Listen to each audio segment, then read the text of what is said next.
ಮತ್ತೊಂದು ವಿಚಾರ ಅಂತಂದ್ರೆ ಈಗ ಎಷ್ಟು ಮಂದಿ ಇದರಲ್ಲಿ ಮೃತಪಟ್ಟಿರುವಂತವರು ಅನ್ನುವಂಥದ್ದು ಈಗಲೂ ಕೂಡ ಸರಿಯಾಗಿ ಲೆಕ್ಕ ಸಿಗ್ತಾ ಇಲ್ಲ. ಯಾಕಂತಂದ್ರೆ ನಾಪತ್ತೆ ಆದಂತವರ ಸಂಖ್ಯೆ ದಿನದಿಂದ ದಿನಕ್ಕೆ ಹೆಚ್ಚಾಗ್ತಾ ಇದೆ. ಇವತ್ತು ಅಷ್ಟೇ ಶಿರೂರು ಗ್ರಾಮದ ಮತ್ತೋರ್ವ ವ್ಯಕ್ತಿ ನಾಪತ್ತೆಯಾಗಿದ್ದಾರಂತೆ. ಅಂದ್ರೆ ಅವತ್ತಿನಿಂದ ನಾಪತ್ತೆ ಆಗಿರೋದು ಅದೀಗ ಬೆಳಕಿಗೆ ಬಂದಿದೆ. ಶಿರೂರು ಗ್ರಾಮದ ಲೋಕೇಶ್ ನಾಯಕ್ ಎಂಬ ಹುಡುಗ ನಾಪತ್ತೆ ಆಗಿದ್ದಾರಂತೆ.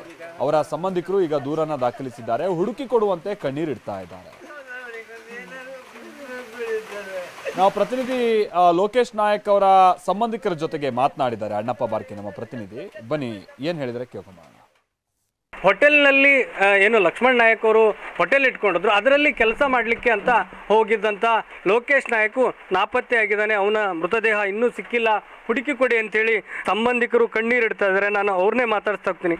ಅಮ್ಮ, ಯಾವಾಗ ಈಗ ಎಷ್ಟು ಜನ ನಿಮ್ಮ ಕುಟುಂಬದಲ್ಲಿ ಹೊಟ್ಟೆ ತೀರ್ಕೊಂಡಂಗಾಯ್ತು? 5 ಜನ. 5 ಮಂದಿ ಸರ್. 4 ಮಂದಿ ಸಿಕ್ಕಿರಿ ಸರ್. ಒಬ್ಬ ಸಿಕ್ಕಲ್ಲ. ಈಗ ಈ ಲೋಕೇಶ್ ನಾಯಕ್ ಅದಾರಲ್ಲ, ಅವ್ರಿಗೆ ಎಷ್ಟು ಜನ ಮಕ್ಕಳು, ಏನು ಕೆಲಸ ಮಾಡ್ತಿದ್ರು, ಅಲ್ಲಿ ಎದಕ್ಕೆ ಹೋಗಿದ್ರು? ಅವ್ರ ಅಂಗಡಿಗೆ ಏನಾರ ಕೆಲಸ ಮಾಡ್ತಿದ್ರು? ಚಾ ಅಂಗಡಿಗೆ ಹೋಗಿದ್ರು ಸರ್. ಚಾ ಮಾಡೋಕೆ ಊಟ ಮಾಡ್ತಿರ ಅದು ಅದಕ್ಕೆ ಹೋಗಿದ್ದವ. ಹೌದು, ಹೋಗಿದ್ದ. ಇವಾಗ 4 ಮಂದಿ ಇವ್ರು ಸಿಕ್ಕರು ಸರ್. ನಮ್ಮ ಹೊಳೆ ಒಂದು ಸಿಕ್ಕಲ್ಲ ಇನ್ನೂ. ಒಂದೊಂದು ಹುಡಿ ಕೊಡಿ ಸರ್. ಮಕ್ಕಳು, ಹೆಣ್ಣು ಮಕ್ಕಳು, ಅದು ಗಂಡಿಲ್ಲ ಮತ್ತವ್ರಿಗೆ.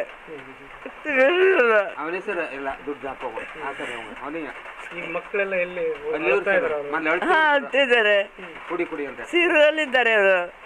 ಹೌದು, ಸುಮಾರು ಹುಡುಕಿದ್ರ? ಈಗ ನೀವು ಬೆಳಿಗ್ಗೆ ನಾವು ಬಂದಿ ಸರ್.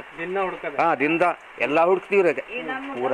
ಅಲ್ಲ ನಮ್ಮ ಮಗನ ಹುಡುಕ್ತೀವ, ಅಲ್ಲ ದುಬ್ಬು ಸಸಿ ಹೋಗಿದ್ ಬಂದ ಅಲ್ಲಿ ಹುಡುಕ್ತೀವ.